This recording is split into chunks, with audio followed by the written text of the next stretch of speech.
Good morning and welcome to Morning Movie News, where Anna Kendrick either intentionally or unintentionally took advantage of a very slow movie news weekend. And that was with her musing that if she were to be a Marvel character, which is a very popular question these days on press junkets, she would be Squirrel Girl. Now, I first heard about this because BTT viewer Daniel Morello tweeted it to me, but it was a story that was picked up by numerous outlets toward the end of the week and over the weekend because, again, it was the 4th of July. Not only was the 4th of July holiday weekend, but Comic-Con is fast approaching, so we're kind of like in this calm before the comic book movie news storm, right?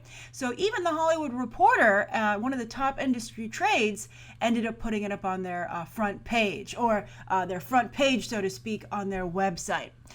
So very, very well played, Anna Kendrick, because as Helen Mirren has proven with Fast 8, if you want to be in a franchise, you should speak up. And as I always say, the squeaky wheel gets the grease. But then again, be careful, as I also said, because if you squeak too much, they'll just go get a new wheel. But anyway, Anna Kendrick, I think, has played this quite well.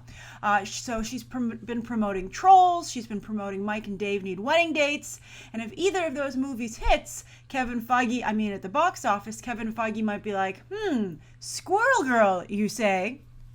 Now, so anyway, with the story, the way Anna Kendrick tells it, is that her brother sent her the comic book Squirrel Girl and said, you should totally be Squirrel Girl. And Anna Kendrick was like, I'd love to be Squirrel Girl. And the internet now has said, we'd love to see you be Squirrel Girl.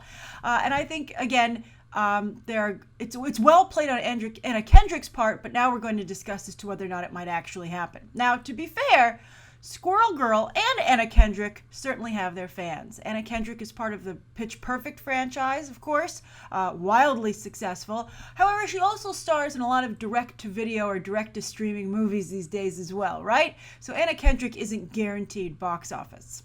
However, also, Squirrel Girl, while she isn't the star of a major comic book, her star is certainly rising. Thanks most recently to Brian Michael Bendis, who kind of put her back on the map by making her the nanny for Luke Cage and Jessica Jones over in the Avengers titles when he was reading it. So that kind of put Squirrel Girl back on comic book readers' radar, and she's been getting more and more popular ever since. In fact, it was just recently announced they're doing a new Avengers team, the U.S. Avengers, and Squirrel Girl will be a part of that team. Apparently, squirrels are particularly American. But this is what I would say about whether or not this should actually happen. Now, I think that the MCU is expanding at a rapid rate, so rapidly that I don't know if it can fully support it, right? I mean, look how many new characters were introduced just in Captain America Civil War alone. And they have the Wasp coming up. We've already met Evangeline Lilly's Hope Van Dyne, but we haven't seen her in costume yet using her powers.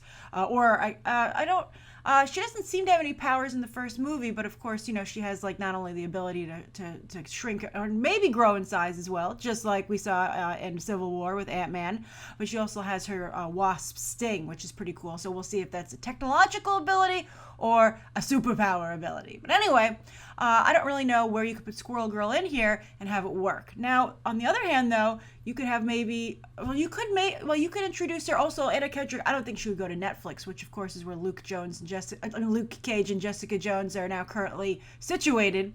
But she could always maybe be like a Phil Coulson type of character, right? Someone who helps out with the Avengers, Avengers Manor. Maybe she's like the assistant or something. Who knows? But I think maybe the ideal thing to do with her would be to do some kind of special feature on a Blu-ray, right? Like one of those cute Marvel short films that they used to make when they had Phil Coulson. They don't really make them so much anymore. But I think that would be a good use for Anna Kendrick. And if people really love the short and it does really well, then I would consider maybe putting her in maybe Guardians of the Galaxy, right? I mean, I think Squirrel Girl, if she's going to fit anywhere, it would be Guardians of the Galaxy. All right, so my ice melted. Sorry for that sound if you picked it up and it made a little noise. But anyway, so that's the first story of the day, and I'm curious. Squirrel Girl, is Anna Kendrick a good version of that? And do you want to see it in the MCU?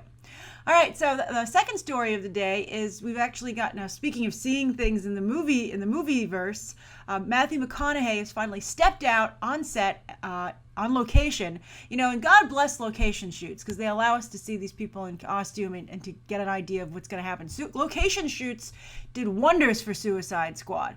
However, some films, like the Star Wars films usually, and Justice League, so far at least, they shoot on these giant sound stages, and so we don't really get to see how everybody's going to look, which I think is a mixed blessing. It's good and bad.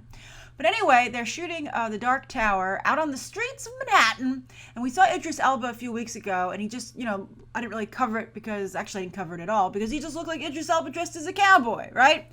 But Matthew McConaughey, we've been talking about him a lot lately, and it's interesting. I think that he looks pretty cool here as the Man in Black. Now, the most obvious change here is that he has long fingernails, right? Because that's a sign of evil. Long fingernails on a dude, and maybe a pinky ring. And then, oh, watch out, he's no good. But anyway, he does, I think, that's a pretty convincing Morlock look for modern day. And I think, with having the black hair too, it's enough of a different look that maybe this might help Matthew McConaughey's career. Because I said, he really hasn't been able to bounce back. We talked about Free State of Jones on Movie Math last week. He hasn't really been able to, maintain his momentum coming out of his Oscar win in True Detective. And some of you pointed out that Lincoln car commercial might have really been what let the air out of his tires, so to speak, because it was just so easy to make fun of, and many people did.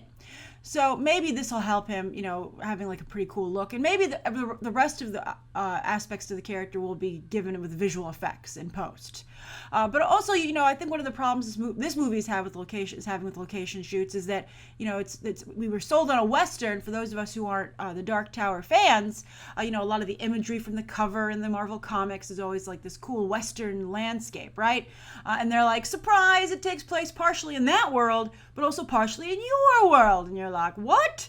So you see Idris Elba and Matthew McConaughey in these cool Western outfits, but traipsing around New York like a really bad Hugh Jackman or Patrick Dempsey romantic comedy, right? You know the ones I'm talking about, and I don't think anybody would want to be in one of those. So we'll see how this turns out. I'd be very curious to see a trailer. I really think that this movie should consider releasing maybe some production art, something to make it seem a little bit more high concept and a little bit more like a blockbuster instead of, again, as I just said, one of those tragic romantic comedies that take place in New York City. So we'll see. But I think Matthew McConaughey looks pretty cool. And again, it's a slow news week. All right. So speaking of slow news weeks, there's a big news week coming up. And that, of course, is the week of July. I think it's the 14th or 15th. But this is going to be Star Wars Celebration, the Republican Convention here in the United States, which is crazy, and then Comic-Con, right? So there's no D23 this year, which would compete with these things. But again, that's going to be a really big week, and of course, Star Wars is Disney. So again, it's Star Wars Celebration Europe. We had Star Wars Celebration last year. Some pretty good news came out of that. One of the things being that Josh Trank didn't show up, which was the beginning of the end of his Star Wars career. But so you have Star Wars Celebration at the beginning of the week. Then you have the Republican Convention in the middle. And I'm mentioning that because I'm curious to see, there are rumors that maybe Trump won't be the nominee. Maybe the party will revolt. Maybe no one will speak. Maybe there will be riots. It's going to be a really big news story, I think. So, that's something that this entertainment news is going to have to compete with. Of course, there will be those of us who are following Star Wars and Comic-Con no matter what. But, if they really want to, there's going to be significant political noise for these stories to have to break through. So anyway, although Comic-Con and Star Wars, if anyone can do it, they can. So Star Wars Celebration Europe, the Republican Nominating Convention, and then Comic-Con. But today we're going to talk about Star Wars Celebration Europe because they've been making some promises as to who's going to show up. So not only will there be a bunch of Rogue One news, obviously, but Rian Johnson will be showing up to promote Star Wars Episode 8, which comes out December 15th, 2017. And then Phil Lord and Chris Miller will be there to promote their Han Solo film, their origin film, which comes out May 25th, 2018. And that also will star Alden Ehrenreich as our new Han Solo, and perhaps he will show up as well, and maybe we'll get a look at him in the outfit, the iconic outfit. Now, what's interesting, though, to me is that because these movies come out once a year and they're a little bit difficult in terms of the order, and Rogue One, the chronological order, not a lot of people understanding that Rogue One is a prequel. I think that I'm very curious to see how Disney handles publicizing these movies. Like, if they were a little bit, I think Rogue One is the real problem, right? Like, imagine if they were like, okay, we're going to promote Episode 8, we're going to promote a Han Solo origin movie, and then maybe some Obi-Wan adventure, right? Or a Boba Fett. You'd be like, okay, that's pretty easy to understand. Let's go. But even then, I think that's a little bit difficult. Marvel and DC, those cinematic universes benefit from having the characters, populate different corners of the universe.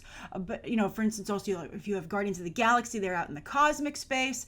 Doctor Strange is in the magical plane situation. But I think here, these characters are all really part of the same story. So it's difficult, I think, for non-hardcore fans to differentiate.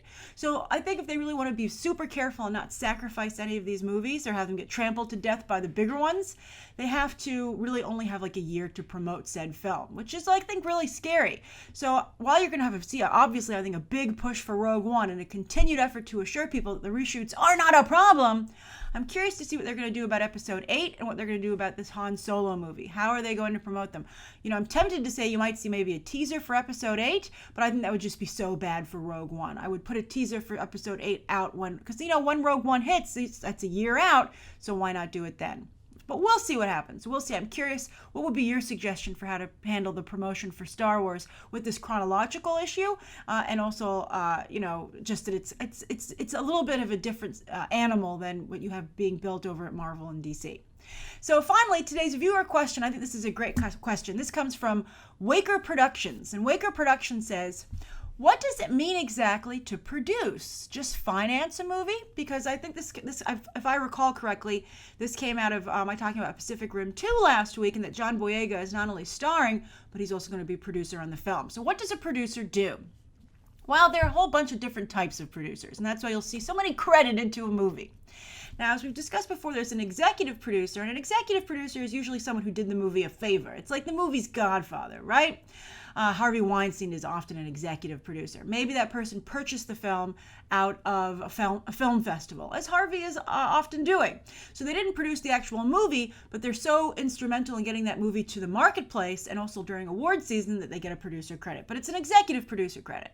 Also, sometimes if they're just involved with the film through connections, they get an executive producer credit. Or if maybe they use their muscle to make it happen, they get an executive producer credit. So those are the different that's an executive producer. Then there's an associate producer. That's usually an up-and-coming producer. They often are someone who work for the producers on the film. So they work within their company, their production company, and that's the way they build to getting their own producer credit someday. So you have executive producer and you have associate producer. Then smack in the middle, you have producer. Now, sometimes somebody's a producer like loosely, but then there's like the main producer, right? And the main producer is the person who oversees the film and makes sure that, they look at it like responsibly from a fiscal perspective and a business perspective, right? Like the director's supposed to worry about the movie creatively. A good director and a good producer do a little bit of both, right? Because you want to be responsible. This is a business. And also a producer wants to make a good quality film. But generally, the director's supposed to worry about the creative aspects of the movie, and the producer's supposed to worry about the business aspects of the movie. It's a little bit like Roy and Walt Disney back in the day when they ran the Disney studio, right? I'm in charge of creative, said Walt. You handle the business, Roy. And it was a great relationship, and it's supposed to be a great relationship on each film. A producer will also make sure that the film is running smoothly. That's a line producer is somebody who does the day-to-day aspects of that. But the producer is supposed to help put the team together. Often a producer will be on a movie before a director is. The producer is the one who puts it together at the studio, packages it, decides who's going to direct, often, except if you're someone like Steven Spielberg, and then you have your own producers, like Kathleen Kennedy, who now runs Lucasfilm, and Frank Marshall, for a very long time were Steven Spielberg's producing team. Now, they kind of worked for him, but it was a very respectful relationship. So, also Christopher Nolan's producer is usually his wife, and he also produces. Zack Snyder's producer is his wife. I think wives as producers is a horrible idea because they never call their husbands on their crap. You want a producer who's going to be like, this is not going to benefit the film from a business perspective or an audience perspective. It's supposed to be a series of checks and balances because it's a team effort, just like government. So that's what a producer is supposed to do. They're supposed to be like, that's lovely and all, but I'm worried about the bottom line. I'm worried about making sure this appeals to the audience, et cetera, et cetera, et cetera. Now, I think that Deborah Snyder didn't really do that, for instance, when they were putting together Batman v Superman. And maybe a better producer would have. Kevin Feige, for instance, is a producer in all the Marvel movies. And he is involved creatively, of course, so you can see that is an aspect. Famous producers are Harvey Weinstein, Scott Rudin, Jerry Bruckheimer, Joel Silver, et cetera, et cetera. Actually, there are not a lot of huge famous producers these days. I think we've moved into a little bit of a zone of famous directors, and their wives are producing, and it's not working out so well for the group. All right, so anyway, a producer handles those aspects of the movie. And if John Boyega is going to be a producer on the movie, that means he gets more of a creative say in how it turns out, right? He doesn't just show up, say his lines, and hope for the best. That's usually what happens with an actor. If he's a producer on the film, and this is what any actor is a producer on the film, that means they get to be involved in the creative decisions that are being made. They can say, from everything like this line in the script to the movie posters. So they have to be consultant on it because they're a producer. So that's, I think, really great for a lot of actors and something that they should insist on. For instance, Melissa McCarthy is not a producer on Ghostbusters, and she said, I had no say in the trailer, and I felt it was problematic. Although I think Ghostbusters has a lot more problems than just the trailer. But as you can see, Melissa McCarthy, not being a producer, is powerless to do anything about it. Although it doesn't keep her from running her mouth off to the press. I would not be too happy about that if I were Sony or Paul Feige. If I were Paul Feige, I'd be like, you stabbed me in the back, McCarthy. All right, so anyway, as for financing the movie, a producer has to secure financing, but sometimes there are finance companies. For instance, Brett Ratner these days is now a financier. He doesn't really direct movies, but he just finances them, largely over at Warner Brothers. If you see the Rat Pack logo in front of a movie, Brett Ratner secured the financing for that film. What was the name of it? Relativity Media started out as a finance company and moved into film production, and they were financing Universal's movies and then started to make movies that competed with Universal, and Universal felt that was a conflict of interest. And that was the beginning of the end of Relativity. They had a lot of problems. I think most recently declared bankruptcy. I don't know if they quite got out of it. Then Kevin Spacey was going to come on board as a board head of the film studio, but whatever. Now we're off on a tangent. But speaking of Kevin Spacey, he produces House of Cards. So he's very involved in the business decisions of that project. So a producer isn't primarily responsible for securing the financing, but they have to find the money, be it from an outside source or sometimes with a relationship with the studio. A producer often will have a distribution deal with the studio, and that studio, for instance, like Jerry Bruckheimer and Disney for many years. It's a first look deal where Jerry Bruckheimer says, I will take every single idea that I have to you first, Disney, and you can decide if you want to distribute that movie, and then I will make it for you. It's the right of first refusal, first look.